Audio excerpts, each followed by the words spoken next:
everyone.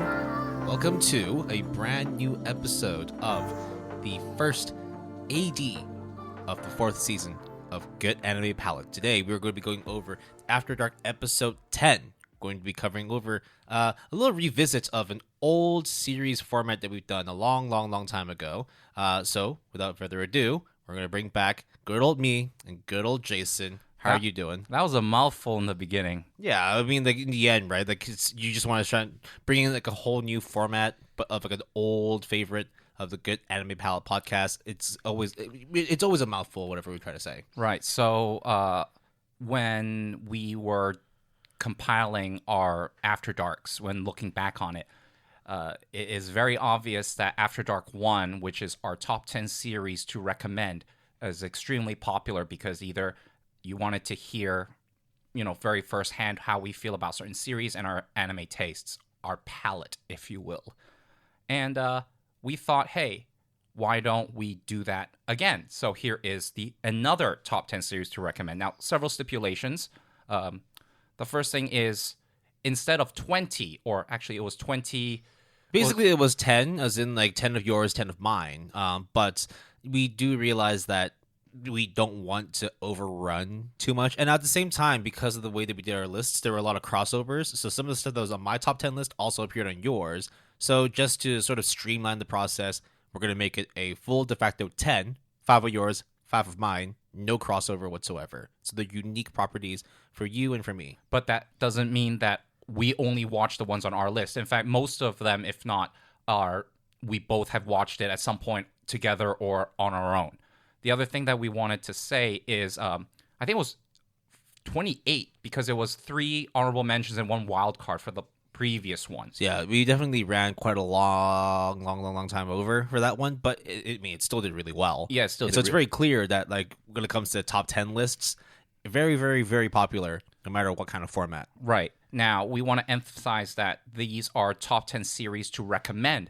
So they are usually a good mixture of what we really enjoy and like in terms of our personal opinions, as well as if you are relatively new to the anime genre, or if you just want to hear our takes on some series that you should probably check out. This is why. So it's called recommend rather than our own personal, even though there could be overlaps. Some of these series you may have already heard of. I mean, there's going to be some extremely popular and well-known series. Some maybe a little bit more obscure, not so well-known, but no matter what, there's a reason why it's made the top 10 list for today's episode, and we're going to give you a varying level of reasons as to why you should check them out, or at least like just have a look and see if it tickles your fancy. And because not everyone listened from the beginning, I mean, if you did, like, awesome. Congrats. Like, hope you continue to listen. We might reiterate these choices as they showed up in our recommendations for one of our episodes, but we want to take the opportunity here to highlight these 10 shows, 5 from Will and 5 from me. Yep. So we'll go over a couple of conditions as to how we compiled this list. It'll be very similar to how we did it in the first place. First, we are going over series only, so it's not going to include movies. There actually is going to be an upcoming After Dark where we could be going over top 10 movies, but that's going to be later. That's not for today. Another thing is that we need to make sure that the series we have are accessible on streaming platforms, unless, of course, you have the means to be able to get the Blu-ray or the DVD or some sort of video format. If you still have a VHS player, then cool, wonderful. If you have a Betamax set up, you let me know. I will go and see it. I want to see it. Yeah, we will also be going over the whole series, but, there might be some cases where we go over a specific season as opposed to everything. For example, if we were to recommend One Punch Man, we would say watch season 1, not the second season that doesn't exist. Yeah, or, for example, there might be multiple seasons and some are better than others, but we're just trying to convince you as a whole to watch or start the series. Another stipulation is that the series has to be completed. So we're not talking about stuff that's running currently. We're not stuff that's basically being aired in this current season. Ideally, it's something that has been run from start to finish, even if it's just 1 season or 2 seasons. And it'll at least be done in 1 cur or 2 curs, however long the season may be. Right. This is different than a completed adaptation, or this is just complete in terms of there is one quote-unquote season at least that you can finish from beginning to end right now. The next thing is when we go over the list, they're not ranked. We're just basically running them based on how we written up the docket. So if you hear something that comes up in the first place and then we end on a specific series, it's not to say there's a specific reason as to why one goes first, one goes last. It's more just we were writing whatever was on our mind, and that's just how the order is. So don't take offense if you feel that we're not giving enough time or enough importance on a certain series. This is just us going over whatever we have on our docket. They're all our favorite children, Yeah, except there's some favoriter children. But we won't tell them. And the last thing is we will not be going into using the Japanese titles simply because we don't want to butcher it. So going forward... You mean I don't want to butcher it? Yeah. I didn't want to call you out on anything. It's all right, I admit it. So the main thing is if we're talking about an anime series, we will be using the English title if it's available. Some of them just straight up have only Japanese, in which we'll do our best to pronounce them. All right, so we will go over 10. We'll go will me, or me and then will, and then we will break half. Will me, will you? Will you, will me? Will I, will you? And then... We'll just get started off with, I guess, you've got 5, I've got 5. Let's go with the first one on your list. Okay. My first recommended anime series is based off of the light novel of the same name by Hajime Kamoshida and... sorry. Did I say that correctly? Yeah, you did. Hajime Kamoshida for the story and Keiji Mizoguchi for the art. It is Rascal Does Not Dream of Bunny Girl Senpai. Now, the English light novel and manga is published in English by Yen Press. There is a 13-episode anime season with a 9-minute finale movie. 90-minute. 90, fuck it. What did I say? 9 minutes. It felt That's like... a crazy fast finale. Look, it felt... So it was so good, it felt like 9 minutes, okay? Okay, It sure. premiered in fall 2018 for the anime and June 15th, 2019 for the finale movie, produced by Cloverworks. So that's what that's the main thing for me too. Like seeing that it was done by Cloverworks, and I haven't really seen many Cloverworks properties that have disappointed me, except for Wonder Egg. But You mean the finale of Wonder Egg specifically. So I've actually been wanting to watch Bunny Girl Senpai for a while. It's been on my plan to watch list, but for one reason or another, I haven't cracked it open yet. But you've watched everything in completion. The anime stuff, yeah. And the story with the finale movie, as you might hear from the finale part, it is in completion. So there you go. That was a mouthful. Yeah, I know, right? I'm sorry. I'm like we just ate, so I'm feeling a little bit of a what do you call it? A little bit of a itis. Yeah. Okay. Sorry. Back on track here. Well, I'm not going to tell you the storyline of Bunny Girl Senpai because it's quite elaborate, but it is mainly consists of a girl called Mai who is an idol singer, and it is about this kind of, they call it pre-adolescent syndrome, which is essentially these girls have issues, and then Koyomi Araragi, no, I'm just kidding, the main male character has to resolve for each of these girls around his life. And one of the reasons why I really, really like this series is not only because it's heavy in the shoujo, there's also a good supernatural element to it, but mainly because of the two main leads. And if you were to do some light Googling, you will realize that the two voice actors and actresses are the same voice actor and actresses for Naofumi and Raphtilia.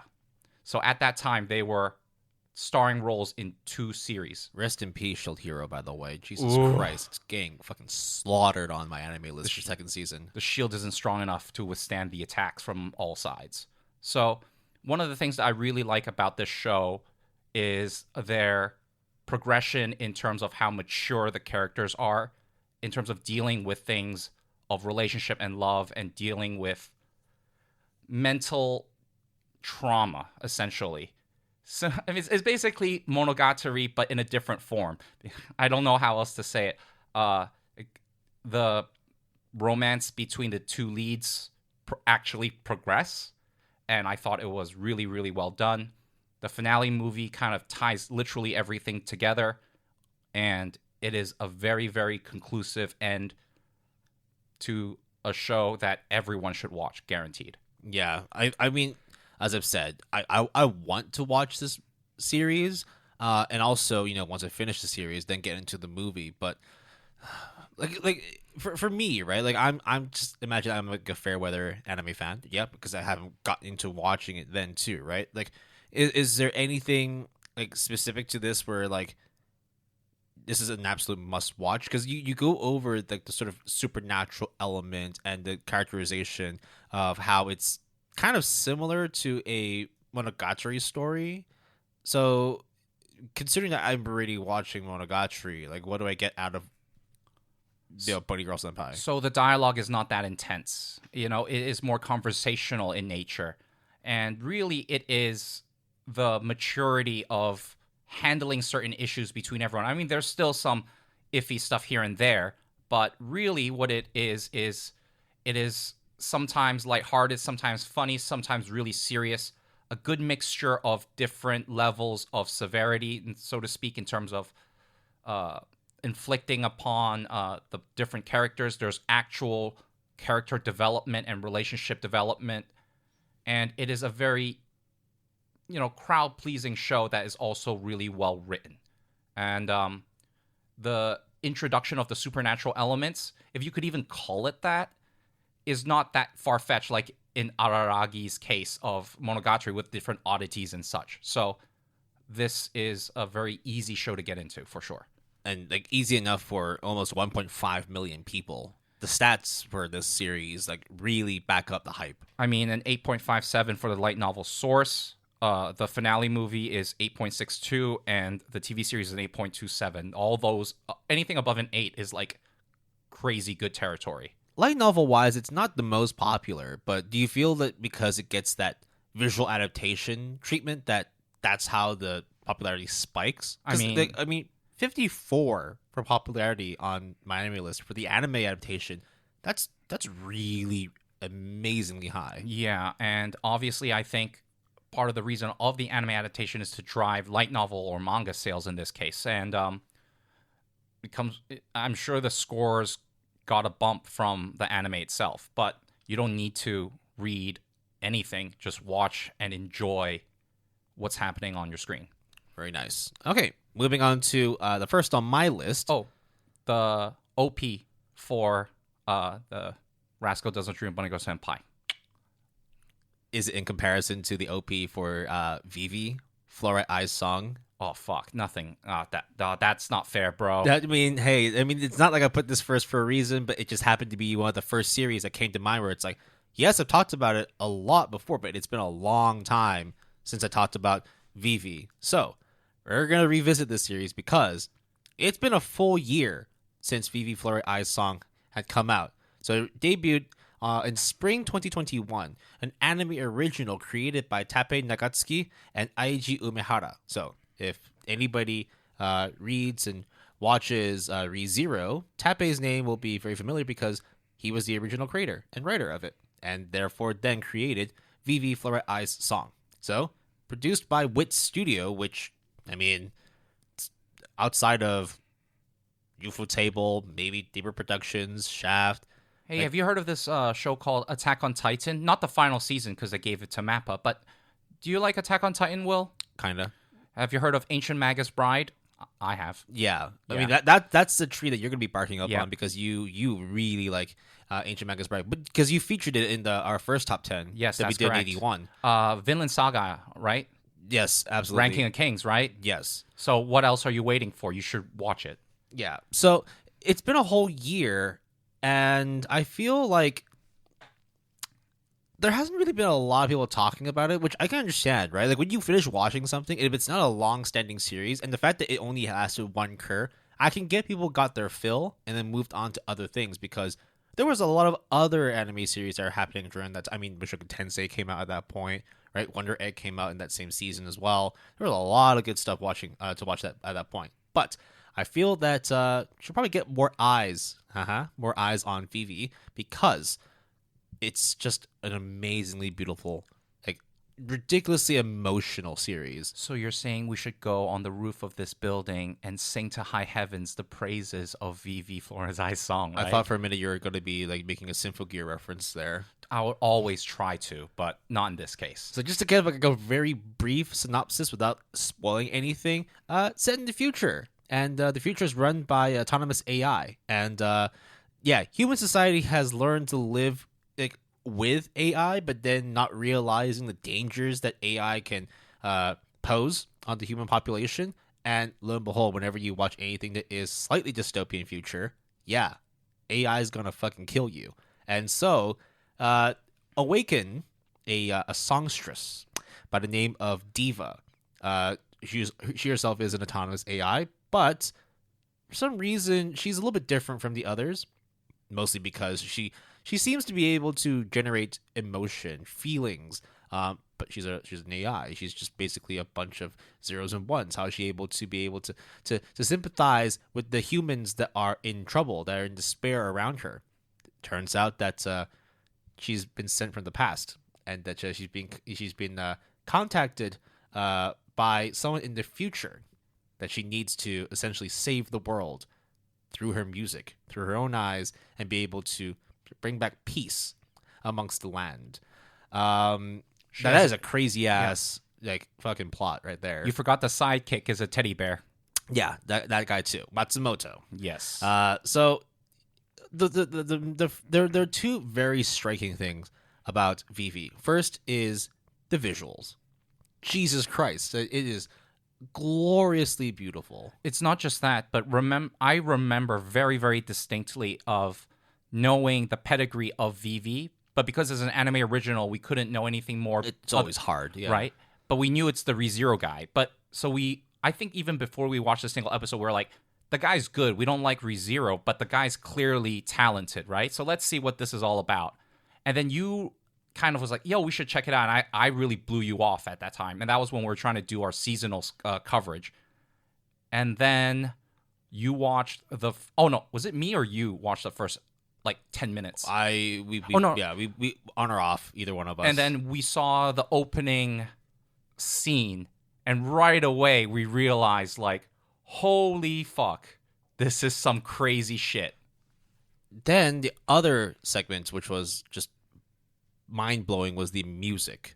The sound of Vivy was just incredible. Not just down to the singing, but the whole music composition. And it's no surprise, too, because the composer for Vivy is Satoru Kosaki. Now, I'm not sure if you might, ring any bells when hearing that name, but he was also known for the composition for Haruhi Suzumiya, Bake Monogatari, Star Driver, Nisei Monogatari, Neko Black, Monogatari's second season, Koyomi. He's the music guy. He's a Monogatari guy. Yeah.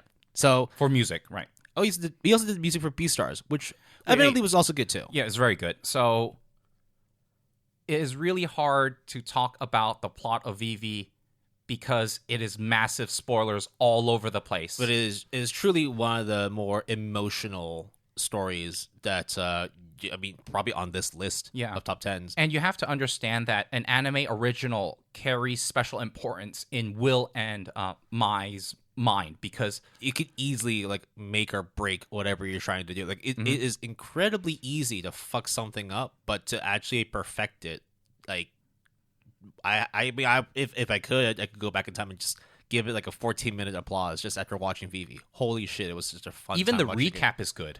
And I can't believe that. It's a good time watching it. And I also have to give special props to anime originals that are very good, because the internet likes to spoil things and ruin fun for everyone.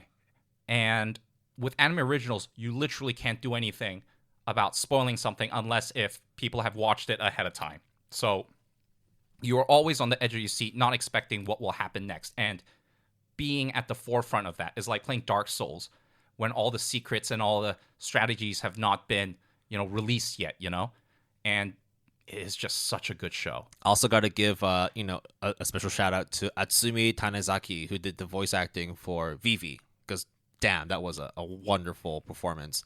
You might have known her from Terror and Resonance, My Little Monster, Blend S. Who does she play in Terror and Resonance? Lisa. She also was in Sound Euphonium and Liz the Bluebird. as Mizore.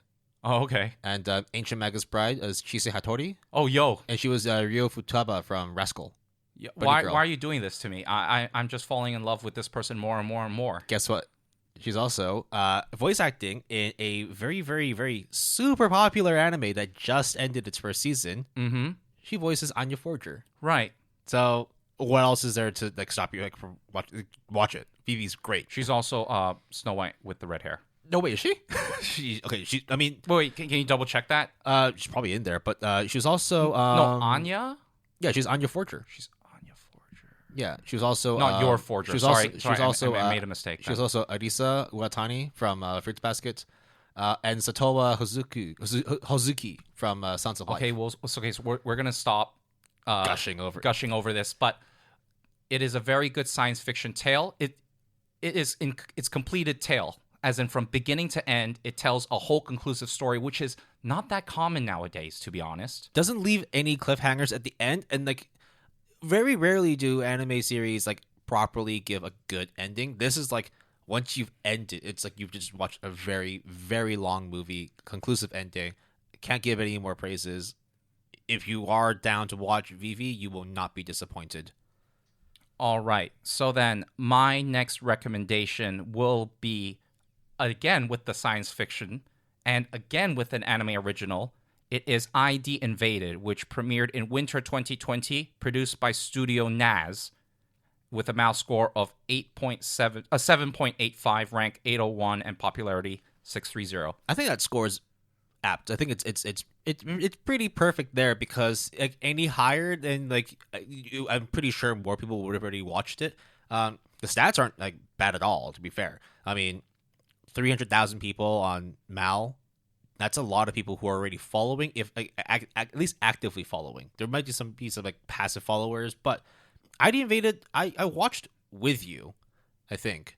It was a very, very good time too. I think it's just one of those things where you have to add like a little kind of asterisk on how much we enjoyed something, because like we said, anime originals are very tough to pull off successfully, and ID Invaded, it's not a perfect series. So the storyline can be really boiled down to two Western properties or one sentence. And those two properties is Criminal Minds and Minority Report, or basically precognition plus hunting serial killers. It's a very it's a very out there premise. Like very much like it's one of those, like if you were to sort of pitch, like for example, you wrote the story of The Matrix. You tried to pitch it to somebody. Like not everybody's gonna be down with it. I think you're out of your fucking mind, right? Yeah. But you know, in the end, it ended up being a reality, and holy shit, it's fucking great. I'm not comparing ID Invaded to The Matrix. I'm just saying that like the conception of the premise of this story, it's not necessarily an easy sell, right? Because there's a lot of different elements that kind of, if they don't do well, it falls flat, it clashes, you get lost. But with ID Invaded, I think it just about gets the right mixture between like the Criminal Minds and the Minority Report card. Like it doesn't go too far into either one, where it just ends up like kind of ignoring like all other aspects. It kind of is a perfect amalgamation of both elements that make Criminal Minds and Minority Report so popular. I don't think in terms of the storyline there's anything that is very like innovative and surprising, but the execution is done so well, and the violence is not even that much, but it is very intense. Yeah, it's not that it's gory, but when you see certain acts of violence, it can be rough to like take in. Like you just see someone get murdered, or you see someone get hurt, or you just dive deep into someone's mind and you see how fucked up they are in the head. And it's all creative in terms of the varied amounts of environments going into these people's minds. And some of the serial killers, I will just name drop one called the Challenger. And the way that this serial killer kills is so brutal that even when you hear it, you're just like, that's fucked up. And then there's a lot of mind jumping in this as well. It's kind of like you're trying to solve a murder, but a lot of the murders happen within the minds of the criminals. So therefore, you know, there's the Criminal Minds aspect. I would even say there's like some Inception in there too. Yeah, definitely. Where you're diving from dream to dream, but not necessarily dream. You're diving from consciousness to consciousness. They call it mind well or something like that. That's their term. And they're trying to catch these serial killers before they kill again. one thing as well, holes. There's a lot of holes. Oh God. Okay. Some literal, some very, very, very literal. Yep. And the ending is, yeah, you could say you can continue the story because it does those things where you're technically back at square one, but everyone has changed and grew in a certain way. So it's same but different. And really, the show could go on. And I think with there's a manga series that's only a couple volumes called, I think, Broken or something. Break Broken, yep. Yeah. And Hashtag Break Broken. And there's also an additional ONA as well. ID Indeed. Oh, no, that's the chibi version. Oh, is that what it is? Okay, Yeah, never mind. that's what it is. Take that back. Yeah. So it is a very good and conclusive series, and you should always, always consider checking it out when you have the time. Yep. So on to the next series. Now this is one that featured in our previous cleanup. So we do a little series, if you haven't been following, called the Anime Closet Cleanup, where we essentially pick out a bunch of series from our plan to watch lists that we've had there for the longest time, and force ourselves to watch it because why waste time? Just enjoy some more anime. The series that I covered in our previous Gotta Watch Them All was it was a little Wait, Gotta Watch Them All? Sorry, clean them up. Yeah. Anime Closet Cleanup was the Golden Time anime series. So it derived from a light novel that came out in 2010. So I think the light novel has 11 volumes, and it was published by ASCII Media Works. Then, a couple years afterwards, then they released the anime adaptation, which is adapted by good old JC Staff.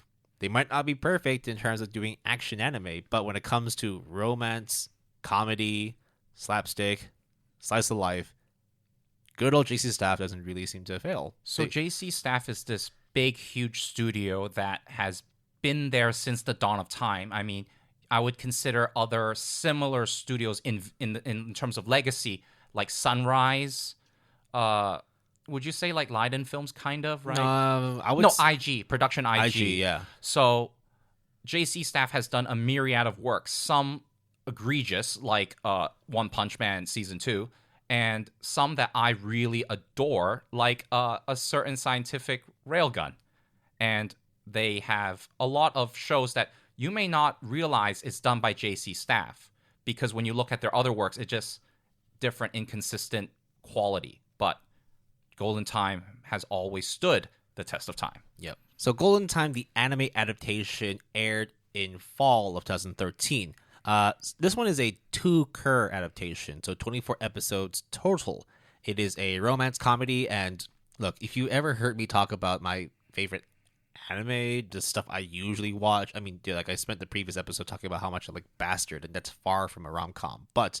I mean, they call you Edgelord Sama for a reason, right? But sometimes, the edgelord needs to sit back and just enjoy some good-ass romance comedy. And Golden Time is one of them.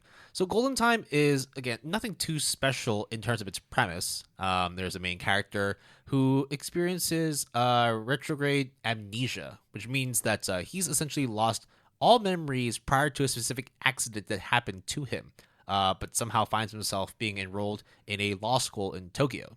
Through there, he goes through orientation, meets new friends, and finds a very, very intense and obsessive woman by the name of Coco.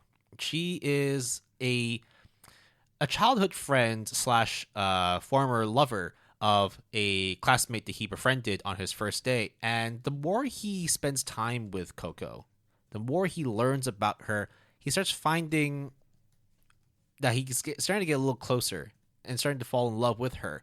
However, the more he dives deep into that love emotion, that romance, somehow all the memories of his past start flooding back, and it starts clouding his judgment, clouding his idea of what's going on in this world. And slowly but surely, he starts to recollect his original identity prior to the accident that happened to him, which led to him having retrograde amnesia.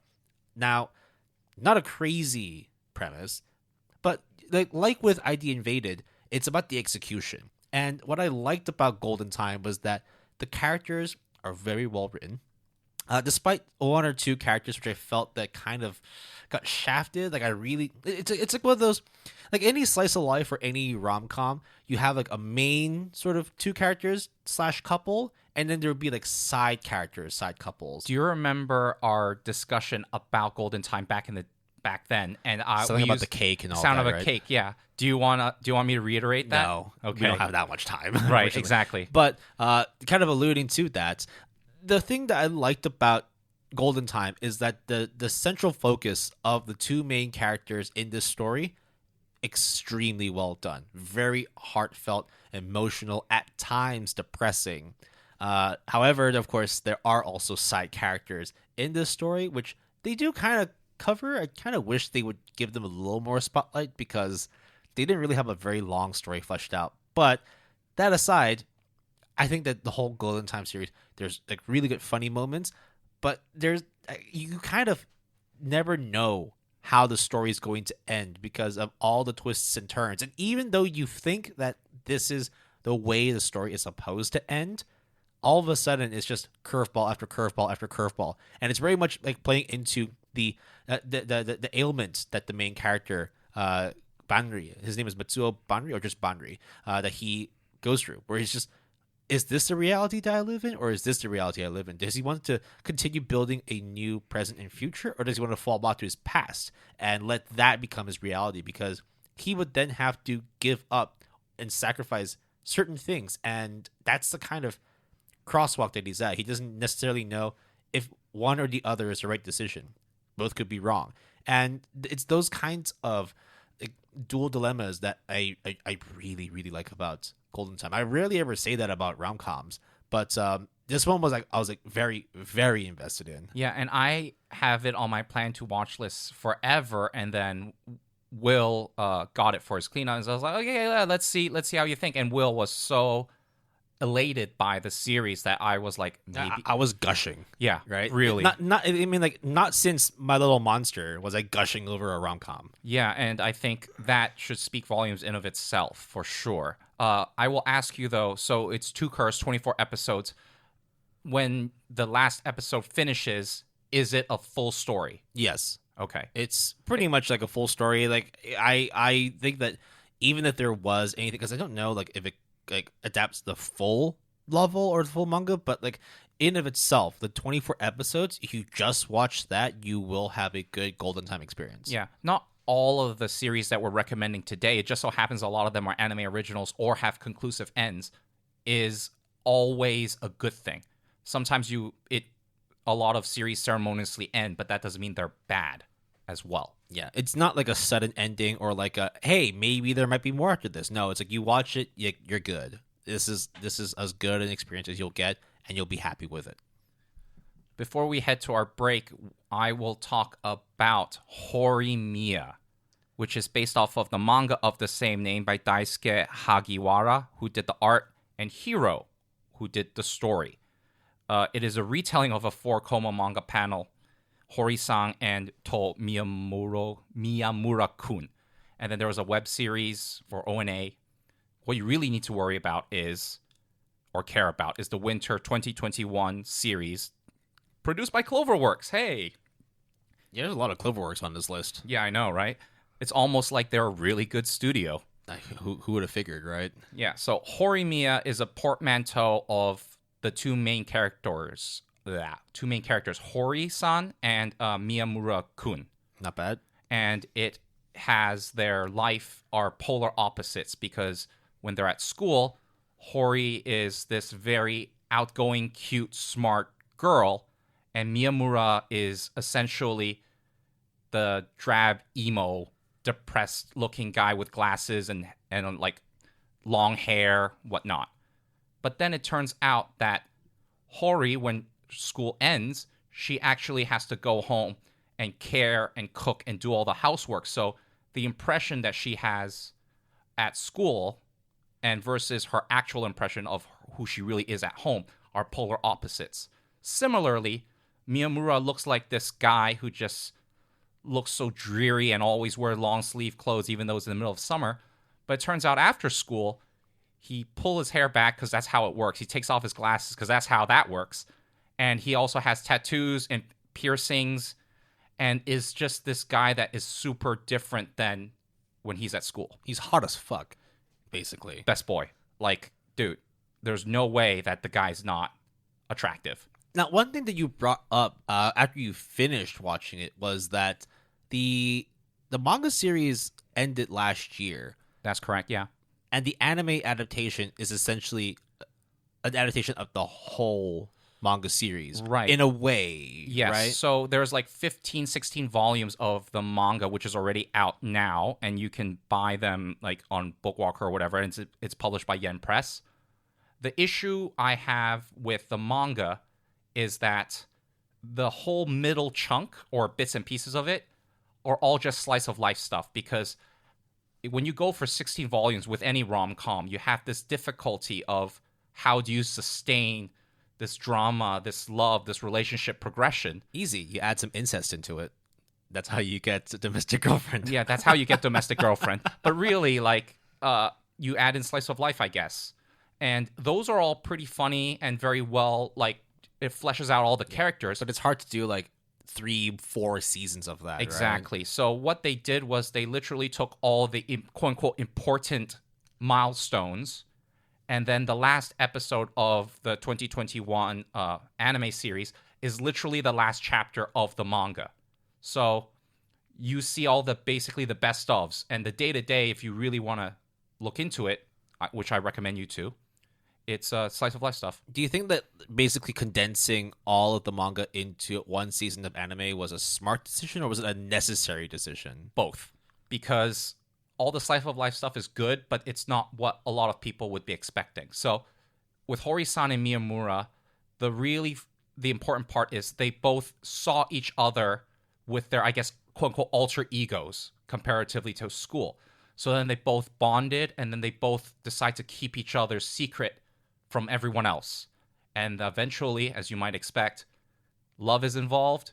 And one thing I really like about Horimiya, on top of it just looking absolutely sharp and gorgeous, is the progression of the romances. I always give extra brownie points for rom-coms or shoujo romance series where there's actually progression instead of will they, won't they, or only at the very end do they get together when everyone around them knows that they should have gone together from the very start.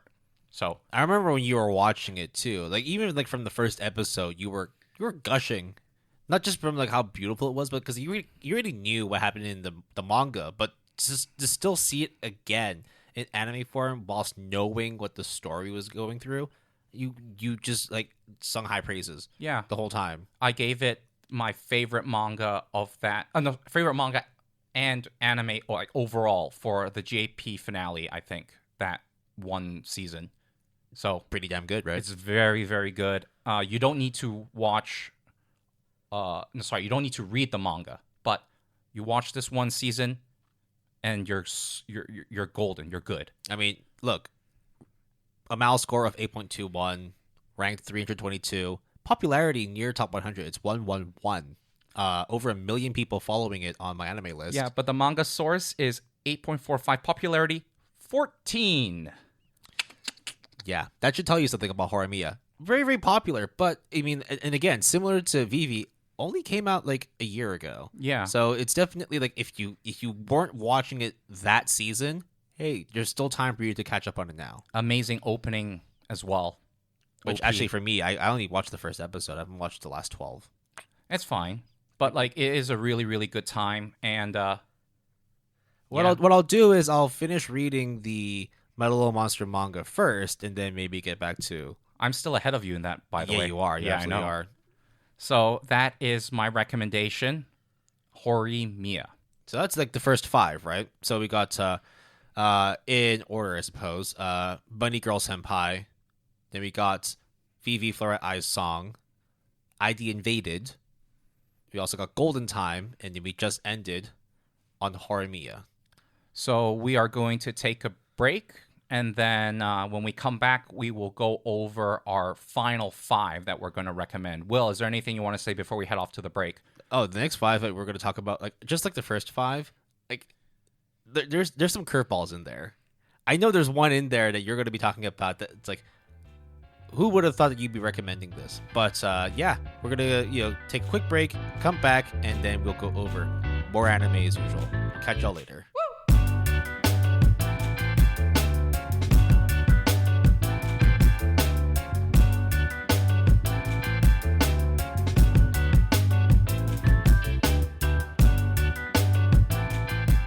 Welcome back, guys. This is the second half of the Good Anime Palette Podcast After Dark number 10.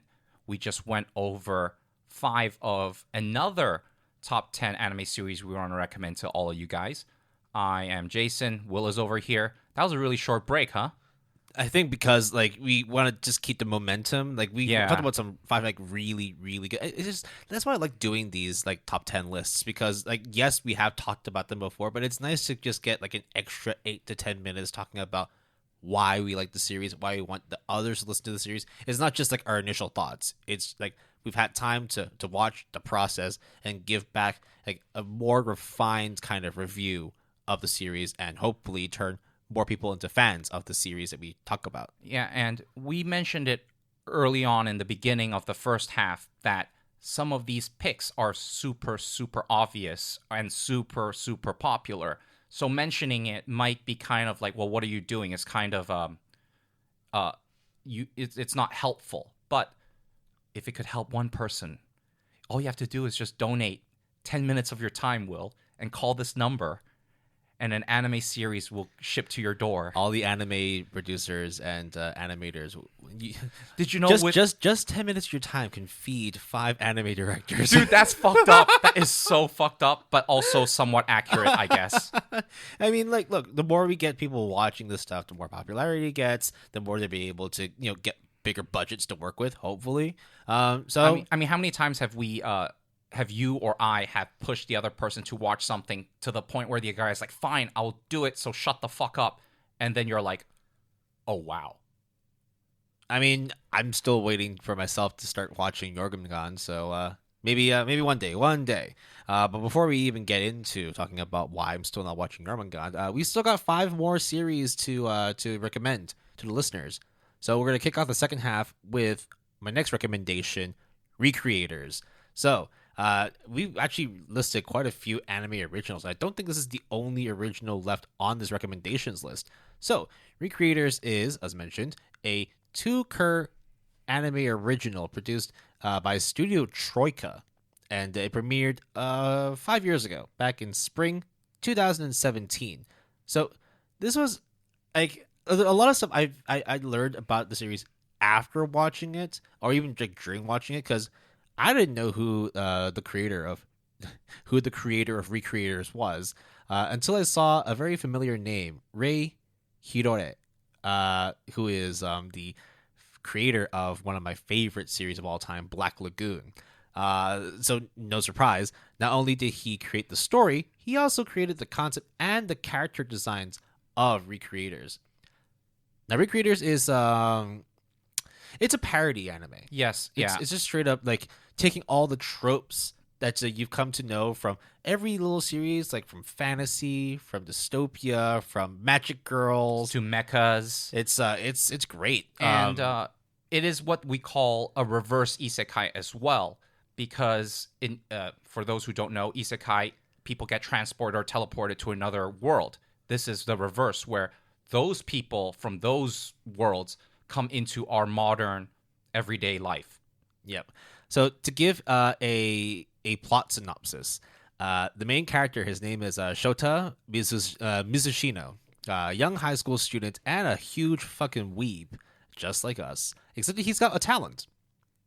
He likes to write light novels.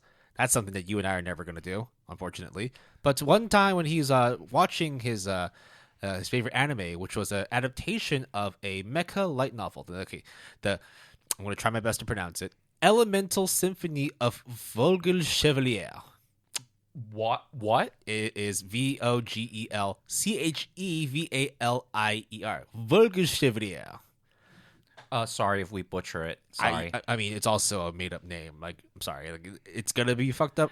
That's going to be fucked up. If you are the name of that person or property, just email us if you don't like our pronunciation. I'm sure we will rectify them. It's fiction within fiction, so that's man. If they So ever negative, positive? yeah. Okay. So whilst watching this anime, he all of a sudden finds out that something's happening. All the characters that exist in all his video games, light novels, anime, manga, whatever it may be, they start coming to life.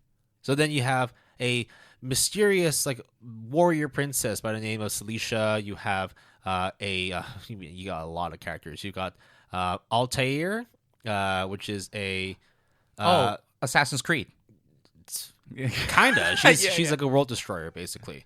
So you got Upateria, Celicia, you got Meteoria, which spoiler alert, is best girl because she's the Kudere mage. Fucking awesome. You got Mamika, who is the magic girl. You got Yuya, who is like an evil. Yeah, there's a lot. Oh no, not evil. He is a cop from a detective drama. Right. And then you also have characters that are like from from cyberpunk anime, characters from mechas, characters from. It's sort of like a psycho thriller where her superpowers are essentially the use of words to bend reality. Right. Yeah. As I've not heard that before. Right. And that's the thing, right? You have absolutely heard of all of these, and these are the extreme tropes, but when you group them all together in a blender, it somehow fucking works. Now, of course, there are like friends and acquaintances that I know of that they're kind of not too hot on it, but I think it's also because sometimes like being a parody in and of itself, you don't necessarily need to take it too seriously. You don't want to try and like dive too deep into specific tropes when that's kind of like the trap there. Like you don't want to just focus on the magic girl elements or the historical samurai elements or the mecha elements. In the end, the whole story itself isn't supposed to make sense because the main characters are all like, wait a minute, like why does this even like work? Why are there magic girls who can fly without using propulsion technology? Why does this mecha work when all the energy it uses to power the mecha doesn't even exist in this current present, right? This world right now. So stuff just doesn't make sense. It's just funny that this is another instance of we wanted to cover it for one of our episodes, I think EP 30 for Anime Originals. I was the one that was like, hey, we should check this out. And then you, on a whim almost, decided to check it out. And then you didn't stop until you finished, and then I didn't watch it, and you're just saying, like, you're a fucking idiot, Jason. It's really, really, really good. I binged all 2 curs in 2 days. It is not every day you see a city getting blown up by missiles, as well as magical girls summoning hearts and crazy stuff like that. Then all of a sudden, someone uses, what's that Elder Scroll dragon? I don't remember. You know that shout that they use? Yeah. Skyrim. Yeah. That's the one, yeah. Vasproda or something like that? Yeah. So all of that in one anime in a city, and that's just the beginning of the mayhem. I think it's just this mix mash of I'll take all my different toys and action figures and pit them against one another, the anime. I mean, imagine watching like a Sailor Moon more like Madoka Magica MC fighting up against like an MC from Sword of the Stranger or Blade of the Immortal. And then Gundam. Yeah. And then you also have, for example, like the detective from Monster.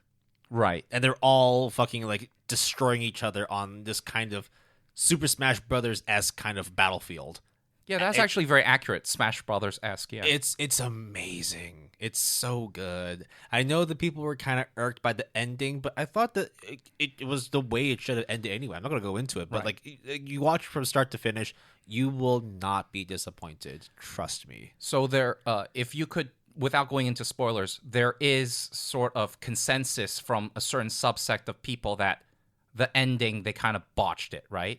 Whether or not that's true is a different thing. And I can see why they would think that. Right. I'm a little more like sympathetic towards it. I'm actually okay with how it ended, but if you are upset by it, I mean, of course, if you're listening to this, you probably watched it and why are you listening to this? But if you did feel kind of shafted by the ending, I totally understand why. But don't let that be the reason why that stops you from watching. recreators. From start to finish, it is a wonderful, crazy, bonkers anime to watch. I very, very highly recommend it. The next show that I am going to recommend is possibly, how do I start this, Will? How does it go? Since the dawn of anime, there has been several series that has stood the test of time and is synonymous with not only animation, but in this case, Japan.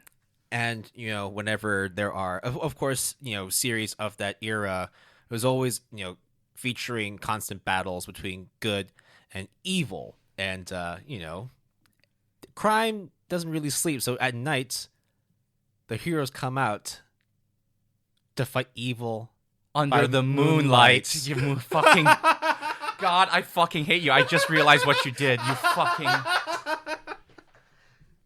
The show that It is the one Sailor Moon. Yes. Sailor Moon Crystal is the anime series that I'm going to recommend. It is based off of the manga Sailor Moon by Naoko Takeuchi, yeah. Yeah, who did the story and the art. The Sailor Moon Crystal is a remake of the 1992 extremely well-known and beloved Sailor Moon, which also had tons of sequels. So it's like this huge story that spans the test of time. And Sailor Moon Crystal is the remake that, let's see, 2014 minus 1992. So what was it? My math is pretty bad. Like 25 years, I think, was supposed to be like on their 25th year or something like that. They would announce and premiere Sailor Moon Crystal. Then Netflix got a hold of this and then released 2 movies, I think, that continues that storyline. So Sailor Moon Crystal is not just one cur, it is not just 2, it is 3+ movies. And it is first premiered in spring 2014 and produced by Brainspace. So there was already an original series for there's an original anime adaptation of Sailor Moon. And it's massively popular and famous, yes. So why bring it back then? Why is there now like a remake, a rendition of the original series when it was already popular enough? Because they trimmed the fat and made the more faithful to the manga series itself. Similarly with things like Naruto or One Piece or Dragon Ball or Bleach or what else has a lot of fillers? Gintama, for example. To be fair, the way Gintama's written, even if it had fillers, you wouldn't have noticed it. But I know what you mean. The manga, the way that it worked back then is fillers were good because it kept you watching and money kept coming in. But the manga is all about story beats, it's all about plot progression, rather than fillers, which is essentially not needed. Extra fat. So Crystal, they not only updated the visuals, by the way, it looks fucking phenomenal, especially when you compare it to 1992, and the storyline is now more gritty and dark, which is more faithful to the manga adaptation itself. At this point, there's not really anything I can add about Sailor Moon that hasn't been said, other than it is one of the greatest shoujo magical girl series of all time. People have talked about it for ages. Ice skaters have, performed using their song.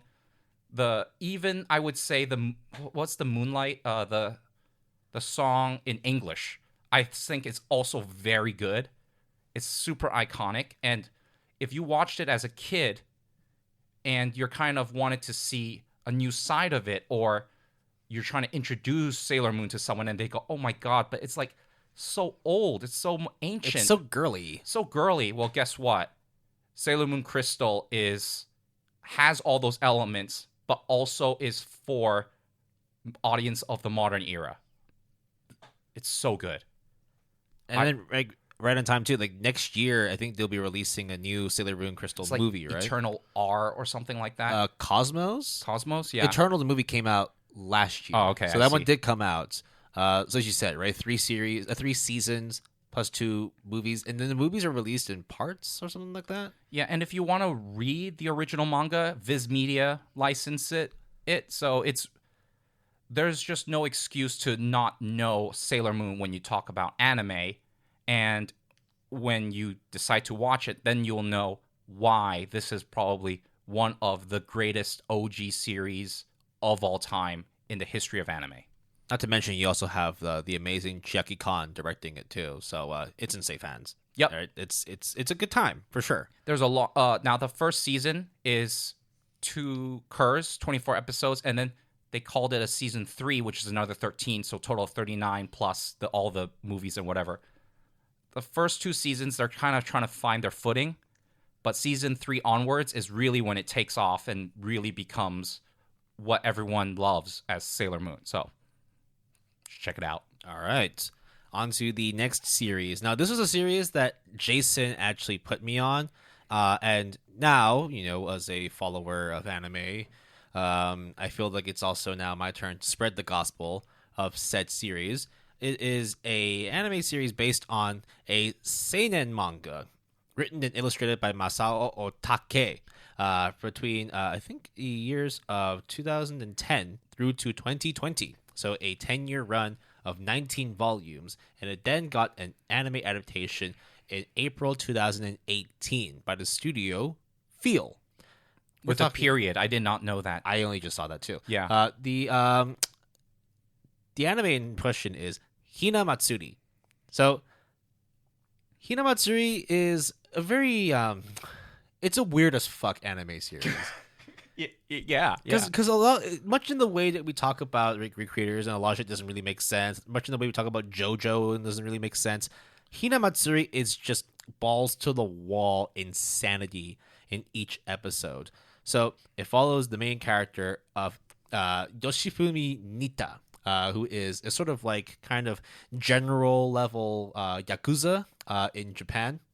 And he kind of just lives a normal life. Yes, he's part of like a crime syndicate, but he's at the level where he's not really getting his hands dirty. He's more just handling stuff from a business perspective. Until one day, something just crashes into his apartment, and he finds this little egg-shaped metal ball lying in his living room.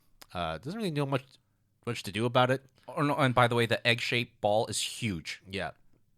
Rolls it over, and interestingly enough, it's just not a ball, but there's a face on there.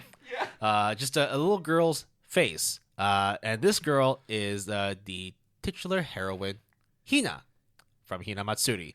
And she's not just any regular human. In fact, she's actually insanely superhuman. Is she an alien? Is she some sort of like Amazonian, like transferred from a different dimension? So how is she superhuman, Will? She's got super telekinesis.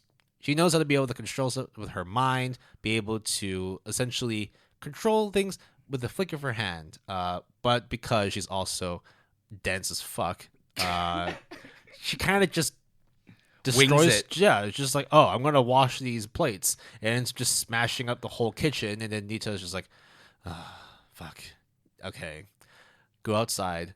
You're not gonna be in my house anymore. And then afterwards, realizing that, you know what, I don't have a daughter. This girl needs help.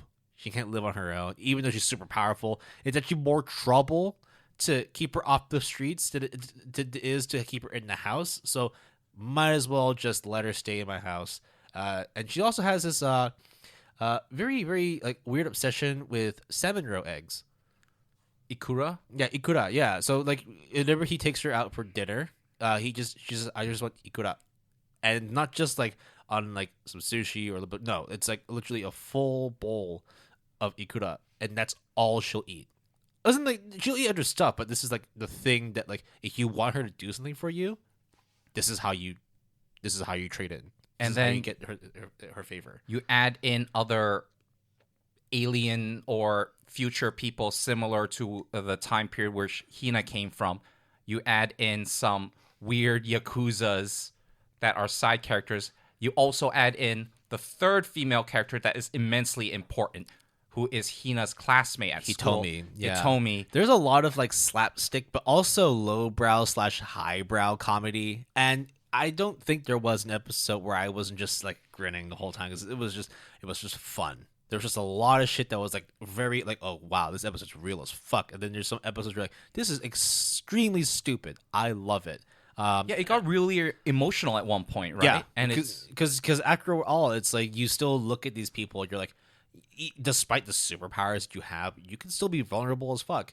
Not to mention as well, the best girl in that series, Hitomi. yes. Holy fuck. And the parental love between Nita and Hina is just very, very wholesome, but also shenanigans afoot, right? I do remember as well when I first watched the first episode, and I was asking you, "What is this?" And you're just keep watching. Just keep watching, right? Don't worry about it. Just Don't keep worry watching. about it. Don't worry about it. And then after watching it, I was just like, I still don't know what the fuck's going on. It's like, yeah, that's fine. Just keep watching it. Yeah. Okay, fine. Yeah. And then the next episode, it's like, Jason, I don't really know where this is. Like, what's the point in all this? And then you keep watching. It's like, oh, there is no point. Yeah, exactly. That's exactly what I was trying to indicate without telling you. What is sad to hear though is that after the first adaptation, whilst the manga had run for like 10 long years, there hasn't been any subsequent adaptations, and unfortunately, I think it just comes down to not necessarily having the best manga sales. I mean, granted, like it's always a competitive market to buy and sell manga, so not everything's going to be done well, but I do know that Hinamatsuri does have a pretty good following. There is a fair amount of people who follow the series on my anime list, specifically 450, yeah, 400, almost 50, almost half a million people. Yeah. And if you do want to read the manga after you watch the first season, it is published in English by One Piece Books. So it is like all there for you to consume should you want to do that. Yeah, and It's if that's just- not to convince you, manga score of 8.49. It's just sad that there isn't more anime to watch of it because It's fun. let's just say that there is a bar and the shenanigans that happen in that bar, the people in there are just priceless. You learn to grow up real fucking fast watching this shit. Yeah, it's really good. I really love that show. So, now comes my final show that I will recommend, which Will and I will praise to high heavens for. But it came from a studio, which I will say first, called Studio Piero. Now, if you do not recognize the name, you definitely have heard or seen these shows. I think they did Tokyo Ghoul. Naruto, Yep. Bleach, Yep. Yu Yu Hakusho, Mm-hmm. GTO, Mm-hmm. Black Clover. Mm-hmm. Need I say more? No. I think they also did Sayuki as well. But Psyche Reload? Or Sayuki. the first one. I think so. Okay.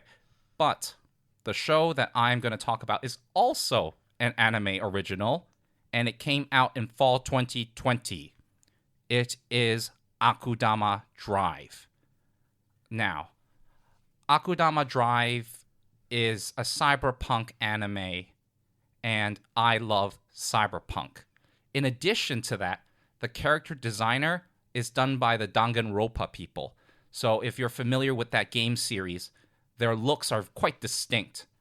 And it is about an amalgamation of people which you actually don't know their names besides their occupation.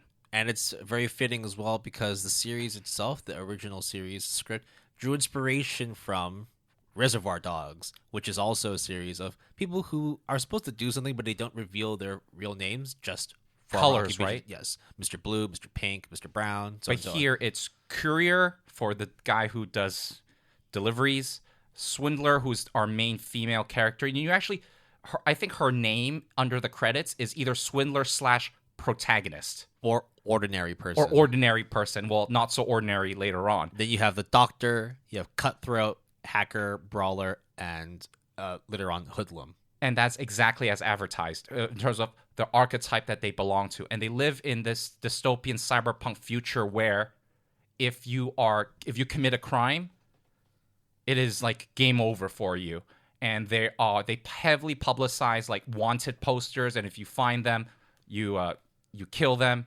No ifs, ands, or buts, and you get a ton of money. The police it's basically a police state, would you say? Yes, absolutely. Yeah. It was just fun to see that they changed, because it's based in Osaka, right? So all of Kansai just becomes this digital dystopia. It was just fun to see Dotonbori completely, like, you really like go down the riverside, not just riverside, by the canal, of Dotonbori, and it's already like filled with neon lights. Like that that brand Gurika that makes the Pocky and the Pretz stick. Yeah. They got the Running Man symbol like along the bridge. That's like, the iconic sign. Like that whole bridge is already covered in neon lights, and then they just somehow made it even more cool by adding more shit into it.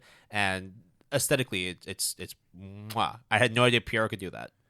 And then you factor in this story that is, to be honest, is not that important. The action, the gore, the sheer crazy, absurd fights that happen. There had to be a level of censorship in it, yeah. Because you can also watch it uncensored because they released the Blu-ray uncensored. And I think in certain streaming services, it's also uncensored. And my God, woo! Some of the uncensored stuff is... you should have censored those for TV broadcasting because it's just impossible. It's a really good show, and I think that was kind of what sparked the whole let's find the hidden like gem. Let's find that little sleeper amongst the season, where it was very, very clear that despite that season having some pretty good stuff, Akudama Drive just stuck out because 1, we knew nothing about it. 2, it's an anime original. 3, it was fucking Pierrot. So it was Akudama Drive, and then I think it was Wonder Egg, and then I think it was Vivy. All back to back to back anime seasons, and then we kind of lost track afterwards. But trifecta, it's pretty good. The story kind of has an ambiguous end, but it is conclusive enough that you don't really need to see any more. Because it's like this chapter is done. And if that's the only chapter, that's okay too. And this show is just so much fun. I love it to bits. It will always rank amongst most of my lists for recommends to friends, recommends to acquaintances, recommends to just anybody, because I feel like when you come across series that have a very specific formula, it's not hard just to go back to like, oh, you like shonen, you can just go watch My Hero Academia. You can just go watch Full Metal Alchemist. You want some supernatural shit, you can go watch this and that. You want some like horror, well, hard to recommend horror, but you know what I mean. Like there's always like an archetypal anime or manga series that if you talk about specific genre, check that out. But it's not like, oh, dystopian, definitely watch, or cyberpunk, definitely watch Akudama Drive. I think in and of itself, it's same but different. Mm-hmm. And I think that it just works. Because if we look at cyberpunk, the genre, Akira, Ghost in the Shell, Standalone Complex, those shows I would push first.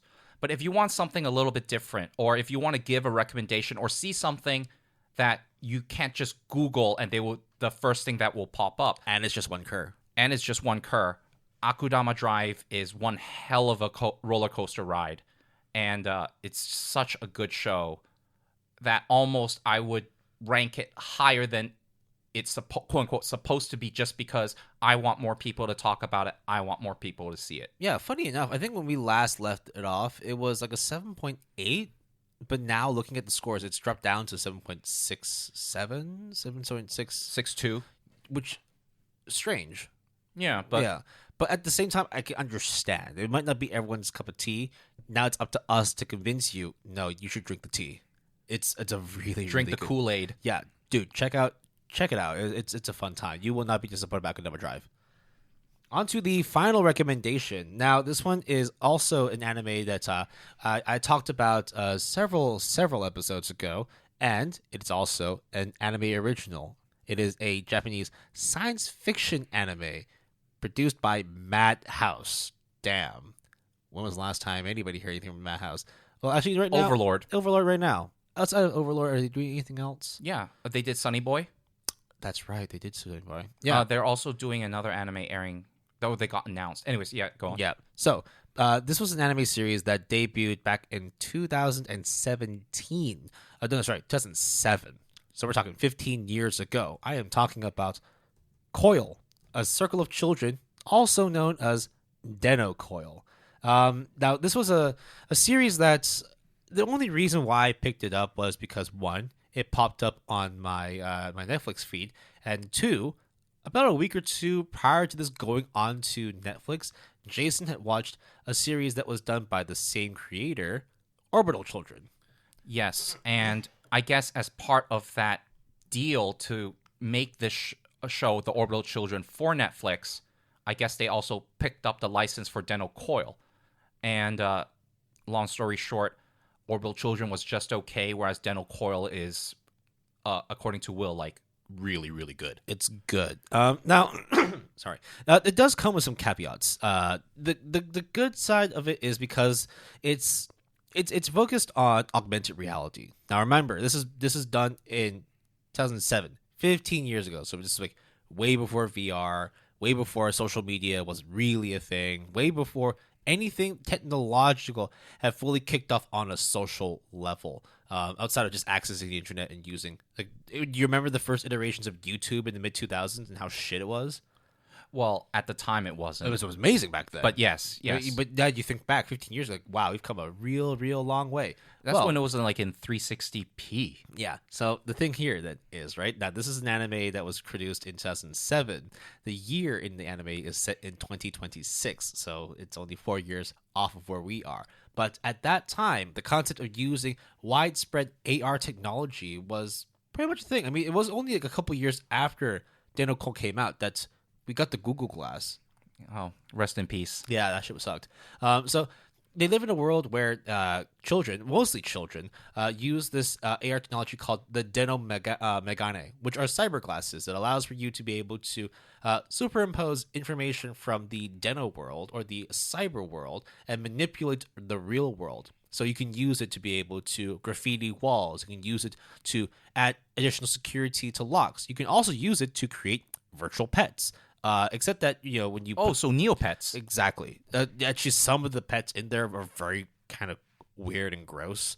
Yeah. Oh, so Neopets. Exactly.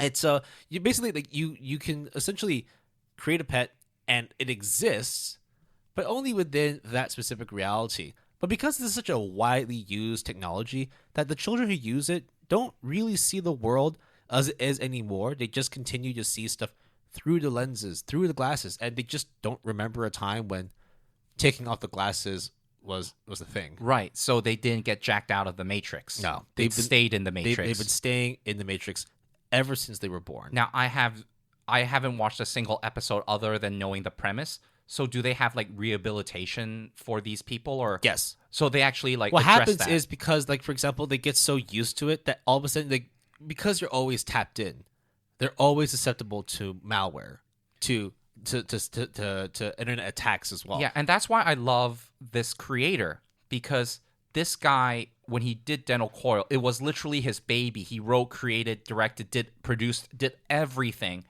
And according to you, Will, when you told me after the fact, the guy really explored some really interesting issues that are now super, super relevant. And not only that, it goes to a really far extent of covering different aspects, or how you would, resolve these issues, or how it can be, bad or good, right? Another element they add into this as well, there's a murder mystery. Except that because this murder, did it happen in the Dennou world or did it happen in the real world? And then when you start looking into the murder and trying solving it, and you access those memories, you then have to think, are the memories that I'm looking at right now real? Were these recreated? Or am I actually living a different existence, and the memories that I remember are actually implanted by someone else?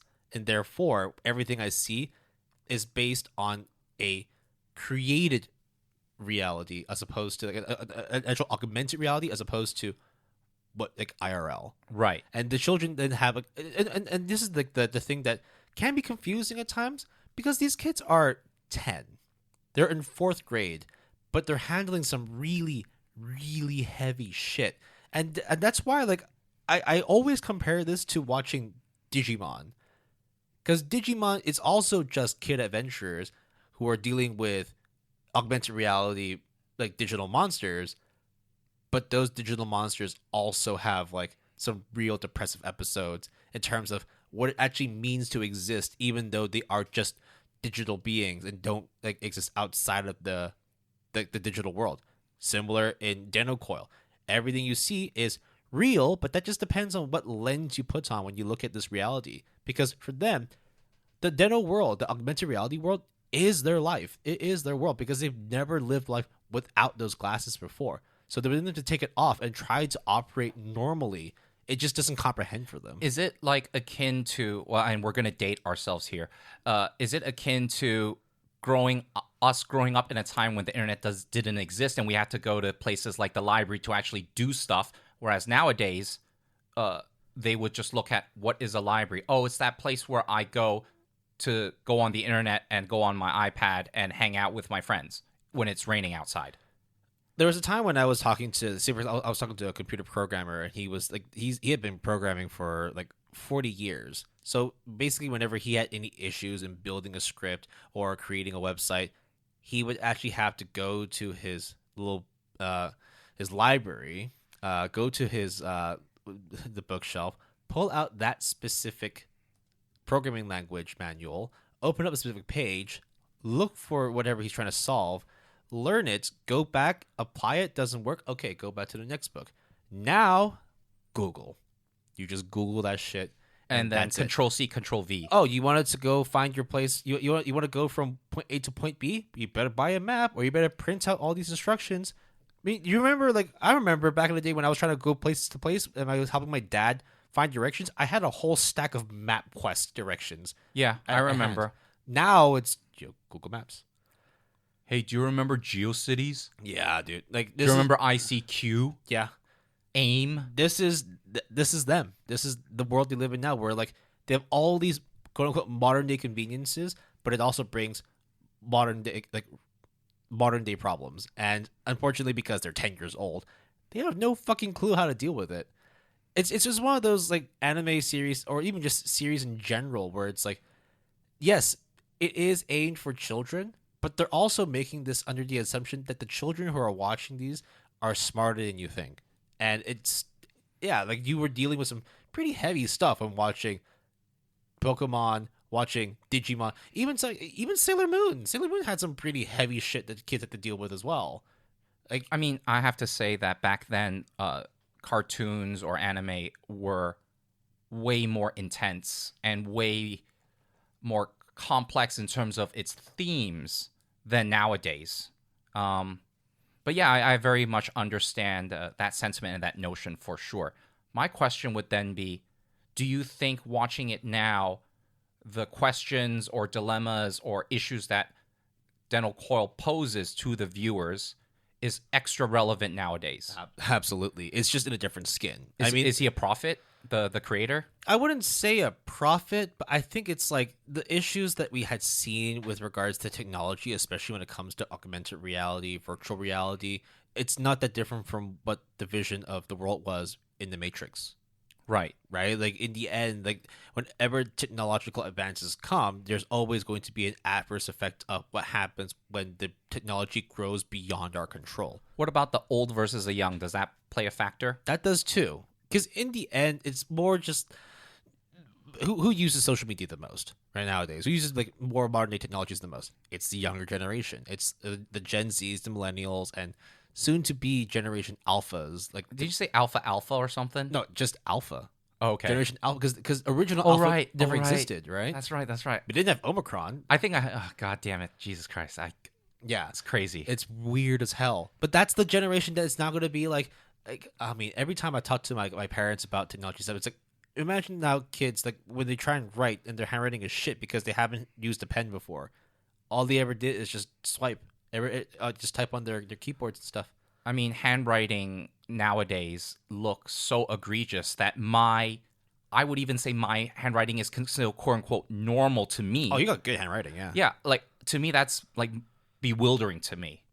But that's because I was my mom whipped me in shape to write those handwriting books. I mean, in Dennou Coil, you would have parents oh, you kids always wearing those funky glasses. Take them off sometime and see the real world. It's go outside to the playground and play, man. Whereas now it's no, the parents who are the parents are the kids who grew up with that Dennou Coil technology. They're the ones who are now buying their kids iPads and buying them iPhones and just playing their little games and then not actually going out to the playground. So commentary on modern society. Basically, it can get more real than this. Now, granted, Dennou Coil does have some issues in that it is quite long before it gets to like the real shit. It takes around 10. It takes So it's a slow burn. It's a very slow burn, but with a good payoff at the end. The other bit of criticism I have is that the character designs are not very innovative. In fact, like a lot of times the characters, I always forgot what their names were because they all look the same. Not a huge complaint, but it does get a little confusing, especially when it's a slow burn. You tend to forget who is what and what they do. No, Will, it's meta because in the Matrix we're all the same. We're all just either zeros or ones, so we all are ubiquitous, right? Okay, fine. Okay, I guess if I'm just making shit up. If we're going to that level of commentary, it makes sense. I mean, whether or not it was serendipitous or not, like, I just thought I would bullshit and see how if that was a good explanation or not. Maybe the creator would be like, yeah, that's exactly, you got That's what we try to do. That's what we're trying to do. Oh my god, that was a really good idea. I should have. It's like whenever we're doing like when we were like studying English literature in high school, it's like, so To Kill a Mockingbird is obviously a commentary on society and it's egregious, and then the guy's like, no, it's just How to Kill a Mockingbird. That's it. No, it's a fun time. I do highly recommend Dennou Coil. It is, however, one of the longer series in our recommendations list. No, I mean, Recreators is pretty long. 22 episodes. This one's 24 episodes. Just by two. Sailor Moon Crystal. Okay, fine. That one is like that one is a marathon for sure. I get that. But the last movie isn't out yet, so just It's not the last. I thought there's more than that. I'm pretty sure. Okay, look, I'm not entirely sure, but yeah. Sailor Moon fans rejoice. You got a lot more good shit to wait for then. I think it's they're adapting as much as they can because it's really picking up a lot of steam and momentum for sure by Netflix. I mean, like after like Crystal came out, like so many ad agencies and marketing campaigns started rolling out more and more Sailor Moon stuff. I mean, like in Japan, there was like a huge HPV like sort of campaign, and guess who was the #1 mascot to promote HPV prevention? It was Usagi. Okay, all right. From Sailor No, Moon. because there was a lot of potential people to choose from, and yeah, well, because Usagi is a high school girl, and most of the HPV was happening from high school kids in Japan. but they're all other. Like, what about Sailor Mercury? What about Mars? Who is your favorite sailor? Mercury? Let me think. Hold on. Okay, I got it. Okay. If I go by the OG, it would be Sailor Mercury. But if I go by my real answer, and I mean this in all seriousness, no, not sarcasm, Sailor Uranus. She's really dope. Okay. Also because she and Sailor Neptune are together. So Yuri, So Yeah. in the original manga, they Yes. are a couple. Yes. And then in the adaptation, the original adaptation, they decide to not make that happen. Yes. Do they rectify that in Crystal? Well, you're just going to have to watch and find out. Okay. Because it would just be sad. It's like you just all of a sudden broke up like what was true love in the original manga, and there was like, no, they're a lesbian couple. We can't let that happen. I mean, we recorded an episode not so long ago where I said, hey, the thing about JoJo is that it's really offensive, some of the stuff, but it is really of that era. So is it okay or not to include them? To what extent? If you need to change it, what is considered okay or not? I do think it's a fair question. So, like, it's a really tough question to answer, case-by-case basis, of course, but yeah, you're going to have to watch to find the answer to that question that will just postulate to me. It's really good, though. I mean, there's so many sailors to choose from. I mean, Yes. every single planet has one, right? Yes. All the way from Pluto. Yeah, so Yes. it's Mercury, Venus. Yes. I mean, Yes. I'm guessing there's no Sailor Earth because Sailor Moon is protecting the Earth. So, I'm not going to answer that question. No, as in, like, I shouldn't answer that question. I'll just say that. So there is Sailor Pluto, right? Yeah. So this is before Pluto decided to no longer be a part Yeah. of the solar system. Well, hey, how could they have known back in the day that Sailor Pluto would not be considered? Imagine it's like all of a and sudden. they retconned her. Yeah, when they were redoing doing Crystal, and all of a sudden the Sailor Pluto's out there, and NASA's like, holy fuck. They just killed off Pluto. We gotta do something about it. And then they're just like, oh, wait, Pluto's not part of the solar system anymore. Sailor Moon said it. She's a really big rock, guys. All right, so That wraps up the our new top 10 recommended anime to check out for whatever season you're in, whenever you got time to watch anime. I do think that we will be having a lot of these recommended top 10 lists, and we just keep going. And when we have like 15,000 of these, so 15,000 times 10, you'll have a lot of anime to choose from. Right. There probably is going to be a lot more top 10 to pick from because, dude, so far we've just done series. Actually, no. The first time we did we include movies? I remember we talked about Red Line. For Madhouse. Ah, that's why. Okay, so yeah, we will be doing another top 10 list at some point, which would Spoiler be covering, alert, movies. We mentioned it earlier. Yeah, if you listen from the beginning, you'll hear that we talked about how we don't have anime movies for this top 10 list because we got a special dedicated one for that coming up soon.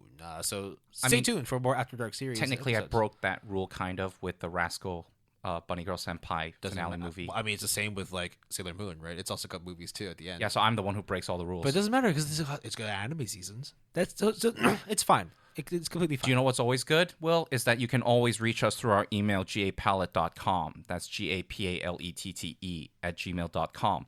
All lowercase, all one word. Will, did you know that we also have a Twitter account? Oh, do we now? Yeah, we have the handle @PaletteGood. That's capital P and capital G, all one word. And we also have a Discord, Will.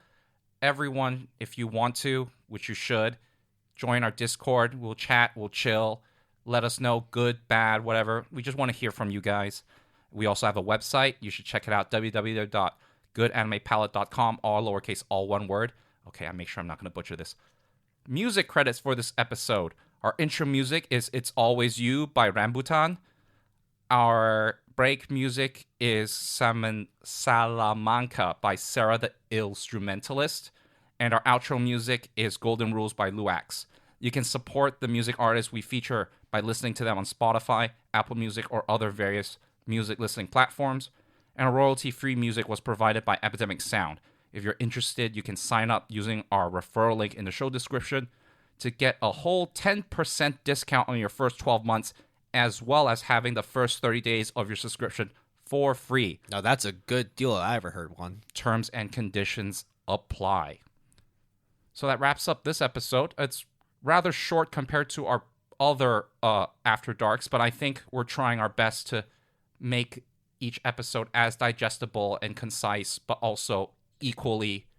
It makes sense. I mean, like we talked about 10 series this time. The first time we did our After Dark 28. It was 28 total. So 1.5 is 10. So yeah, okay, all right, yeah. I mean, we were also rushing in that previous one too. Yeah. So we tried to condense like 28 series in the space of like 2.5 hours, something like that.